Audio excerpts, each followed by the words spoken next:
तो जैसे कि आप लोग देख रहे हो, ये पेशेंट हमारे पास आया था अपना शिन पेन लेके। इस पेशेंट की जो कंप्लेन थी वो ये था कि इनको शिन बोन के पास जो मसल होती है टिबियालिस एंटीरियर, उसमें इनको पेन रहता है जब भी ये पैर पे कोई लोड लेते हैं। तो जब हमने इनका असेसमेंट करा तो हमें इनके ट्रिगर पॉइंट मिले थे काफ में और शिन बोन के पास जो मसल होती है टिबियालिस एंटीरियर। तो जब हमने उसको अच्छे से असेस करा तो उसमें बहुत सारे ट्रिगर पॉइंट्स है, मसल में बहुत ज्यादा स्पाजम था।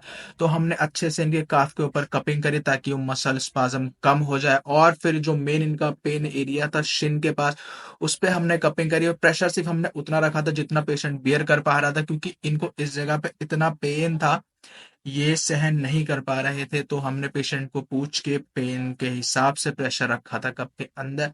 फिर हमने कपिंग से बहुत अच्छे तरीके से इनकी मसल को रिलीज करा था। अब हमने जब असेसमेंट आगे बढ़ाया तो हमने देखा इनका आईटी बैंड भी बहुत ज्यादा स्टिफ था, जो इस पेन से कोरिलेट कर रहा था। इनका कहना था इनको चलने में भी थोड़ा सा प्रॉब्लम है।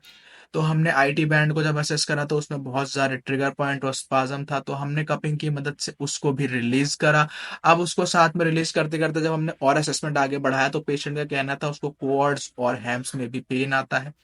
तो हमने उसको भी रिलीज करा कपिंग से, और इस कपिंग फॉर्म को कहते हैं डायनेमिक कपिंग। अब पेशेंट अपना जैसा आप देख रहे हो तो बता रहा था किस जगह पे उसको पेन है, तो हमने उस हिसाब से पेन की इंटेंसिटी के हिसाब से कप का प्रेशर को एडजस्ट करा। फिर हमने अच्छे से पूरी मसल को रिलीज करा, क्योंकि कोई भी मसल है वो एक साथ काम करती है, अकेले काम नहीं करती। अब जैसे आईटी बैंड है उसमें थोड़ा सा इन्वॉल्वमेंट हमारा बाकी मसल्स का भी होता है, तो हमें उसको भी कवर करना था। तो हमने हैम्स और कोर्स दोनों को अच्छे से कवर करा जिस जगह पे उनको पेन था।